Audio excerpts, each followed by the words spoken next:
Sabah terus mencatat peningkatan kes harian COVID-19 dengan sebanyak 264 kes baharu hari ini, membabitkan kenaikan 33 kes berbanding 231 kes semalam.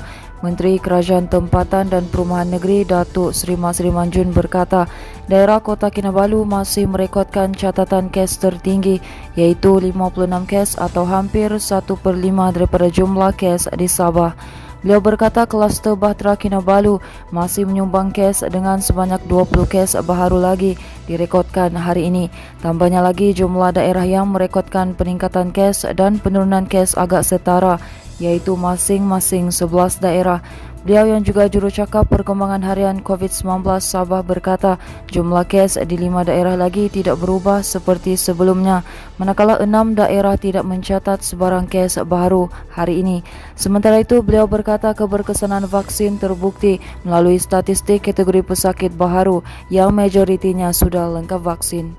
Sementara itu, Gabungan Persatuan Belia Bahagian Pedalaman Bawah Gabungan menegaskan pendiriannya untuk menolak pendekatan politik yang menghancurkan.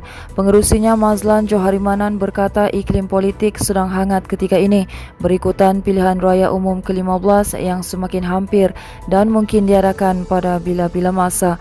Katanya sistem demokrasi memang membolehkan kehadiran pelbagai parti dalam menawarkan khidmat yang lebih baik untuk rakyat.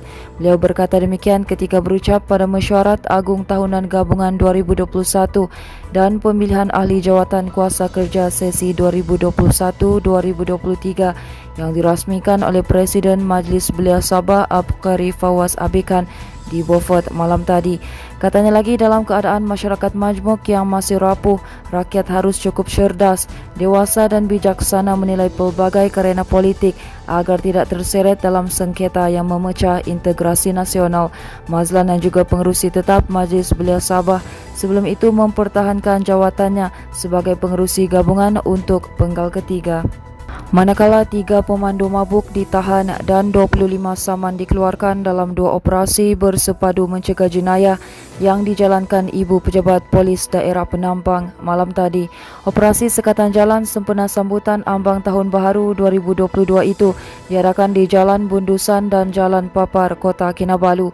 Ketua Polis Daerah Penampang Deputi Superintenden Muhammad Haris Ibrahim berkata, operasi dijalankan dengan kekuatan 17 pegawai kanan dan 51 anggota polis.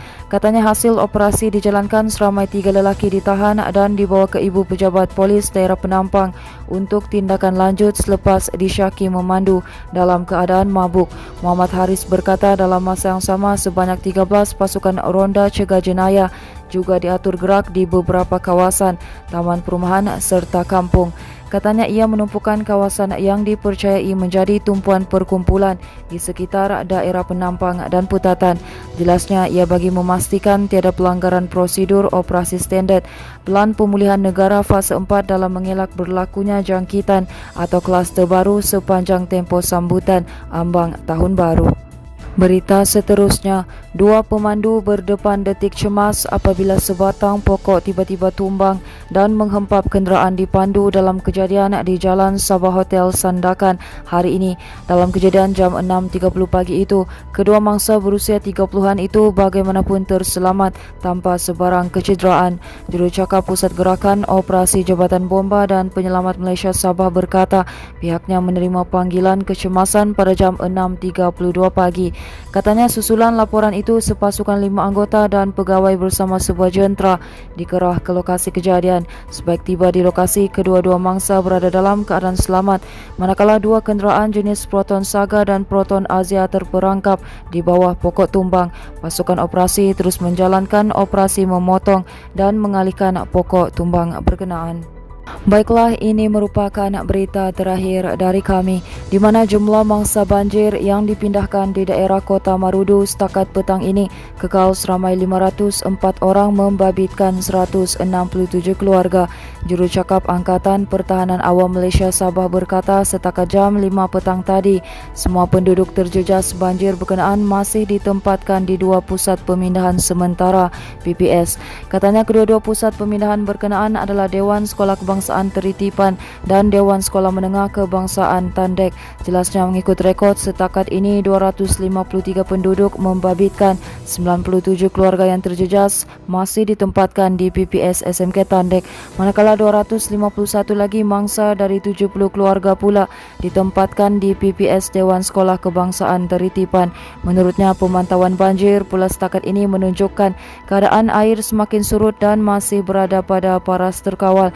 Katanya pihak APM akan terus melakukan pemantauan berterusan dari semasa ke semasa berikutan keadaan cuaca yang tidak menentu. Semalam, Pegawai Daerah Kota Marudu Alexander Yong mengumumkan pengisytiharan banjir gelombang kedua dan pembukaan 2 PPS di daerah ini.